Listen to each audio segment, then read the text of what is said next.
الحمدللہ رب العالمین والصلاة والسلام علی اشرف الانبیاء و سید المرسلین و خاتم النبیین وعلی آلہ وصحبہ اجمعین۔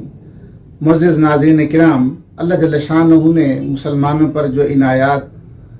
فرمائی ہیں ان کا احاطہ کرنا ممکن نہیں ہے۔ اللہ جل شانہ فرماتے ہیں وَإِن تُعُدُّوا نِعْمَتَ اللَّهِ لَا تُحْصُوهَا، کہ اگر تم اللہ کی نعمتوں کو شمار کرنا چاہو تو ان کو گن نہیں سکو گے۔ رمضان مبارک بھی اللہ جل شانہ کی نعمتوں میں سے امت مسلمہ پر ایک بہت بڑی نعمت ہے۔ نبی کریم علیہ الصلوۃ والسلام کی حدیث پاک ہے، آپ فرماتے ہیں کہ رجب کا مہینہ میری امت کا مہینہ ہے اور اسے دوسرے مہینوں پر وہی فضیلت حاصل ہے جو میری امت کو باقی امتوں پر۔ اس طرح آپ نے فرمایا کہ شعبان کا مہینہ میرا مہینہ ہے اور اس مہینے کو دوسروں مہینوں پر وہی فضیلت اور برتری حاصل ہے جو مجھے باقی تمام انبیاء پر ہے، اور رمضان مبارک کا مہینہ اللہ جل شانہ کا مہینہ ہے اور اس مہینے کو بھی باقی تمام مہینوں پر وہی برتری حاصل ہے جو اللہ جل شانہ کو پوری مخلوق پر۔ چنانچہ اللہ پاک نے مسلمانوں پر انعام فرمایا اور وہ مہینہ جو اللہ کو بڑا محبوب تھا، اللہ نے اس میں قرآن پاک نازل فرمایا۔ ارشاد ہوتا ہے شہر رمضان الذی انزل فیہ القرآن، کہ رمضان کا مہینہ وہ مہینہ ہے جس میں اللہ جل شانہ نے قرآن پاک نازل فرمایا۔ فرمایا کہ ھدی للناس وبینات من الہدی والفرقان، کہ یہ حق اور باطل میں فرق کر دینے والا اور ہدایت کی روشن دلیلیں لیے ہوئے۔ اللہ جل شانہ نے صرف یہی نہیں کہ ہمیں رمضان مبارک میں وہ انعام سے نوازا جس کا کوئی تصور بھی نہیں کر سکتا۔ جب اللہ پاک نے اس میں روزے فرض کیے تو یہ اللہ کا بہت بڑا انعام ہوا کہ اس سے پہلے امتوں میں بھی روزے فرض تھے، لیکن مسلمانوں کے لیے وہ مہینہ جو اللہ جل شانہ کو بہت محبوب ہے اور اللہ جل شانہ نے اسی میں اپنا محبوب کلام اپنے محبوب نبی کریم علیہ الصلوۃ والسلام پر نازل فرمایا، تو اللہ نے روزے بھی تھے رمضان مبارک میں وہ فرض فرمائے۔ ارشاد ہوا یا ایھا الذین آمنوا کتب علیکم الصیام کما کتب علی الذین من قبلکم لعلکم تتقون، کہ اے ایمان والو تم پر بھی ایسے ہی روزے فرض کیے گئے جیسے تم سے پہلے امتوں پر روزے فرض کیے گئے تھے تاکہ تم تقوی اختیار کرو۔ یہ اللہ کا ہم پر ایک اور احسان ہوا، اور یہ رمضان مبارک کی فیوز و برکات ہوئی کہ جتنے بھی اعمال صالحہ ہیں، جتنے بھی نیک عمل کوئی انسان کرتا ہے اس کا اجر 10 سے لے کر 70 گنا تک بلکہ 700 گنا تک بڑھا دیا جاتا ہے۔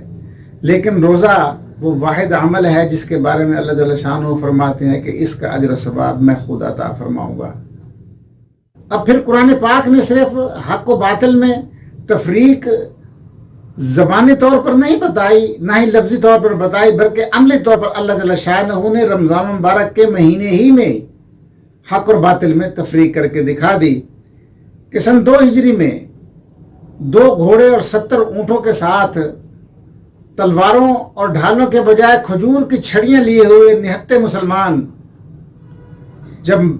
بدر میں پہنچتے ہیں اور ان کے سامنے 1000 آہن پوش کفار ان کے سامنے آ جاتے ہیں تو اللہ جل شانہ ان کی آسمان سے نصرت فرماتا ہے اور 5000 فرشتوں کے ذریعے اللہ جل شانہ حق و باطل میں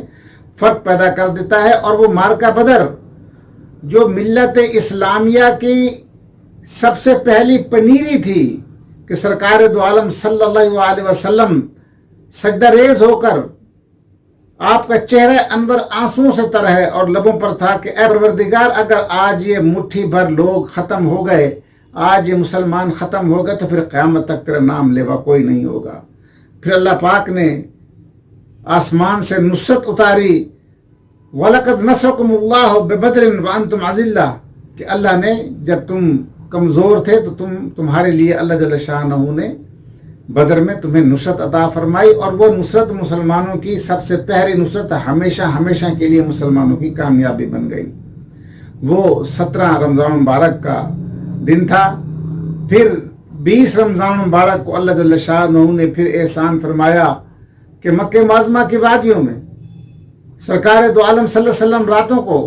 ہجرت فرما گئے، اور پھر ٹھیک 8 سال کے بعد اللہ جل شانہ نے 10,000 قدوسیوں کے لشکر کے ساتھ نبی کریم علیہ الصلوۃ والسلام کو مکہ معظمہ میں وہاں پر آپ کا ظہور ہوا، اور دنیا نے دیکھا کہ یہ وہ فاتح کی طرح نہیں آیا تھا، یہ ان بادشاہوں کی طرح لوٹ مار کرنے نہیں آیا تھا، بلکہ نبوت اور بادشاہت میں صاف فرق محسوس ہو رہا تھا۔ سرکار دو عالم صلی اللہ علیہ وسلم نے طواف فرمایا، اور اونٹنی پر طواف فرمانے کے بعد آپ بیت اللہ تشریف لے گئے، اور اس کے بعد وہاں پر آپ جس بت کی طرف اشارہ کرتے اور فرماتے وَجَعَلَ الْحَقَّ وَزَهَقَ الْبَاطِلُ إِنَّ الْبَاطِلَ كَانَ زَهُوقًا، کہ حق آ گیا اور باطل ختم ہو گیا، بے شک باطل ختم ہونے کے لیے تھا۔ تو 365 بت وہاں پر منہ کے بل گرے، اور وہ ہمارا مقدس کعبۃ اللہ جل شانہ نے ہمیشہ ہمیشہ کے لیے بتوں سے اور شرک سے پاک فرما دیا۔ یہ بھی امت مسلمہ پر اللہ کا احسان ہوا کہ 17 رمضان کو بدر میں اللہ نے ہمیں فتح عطا فرمائی، اور 20 رمضان کو اللہ نے ہمیں مکہ معظمہ میں فتح عطا فرمائی، اور اسے شرک اور کفر سے ہمیشہ کے لیے پاک فرما دیا۔ نبی کریم علیہ الصلوۃ والسلام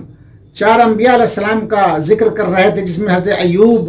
حضرت زکریا، حضرت حزقیل اور حضرت یوشع بن نون کے بارے میں آپ نے فرمایا کہ انہوں نے 80 سال تک عبادت کی، اور اس 80 سال میں ایک لمحہ بھی اللہ کی نافرمانی میں ان کا نہیں گزرا۔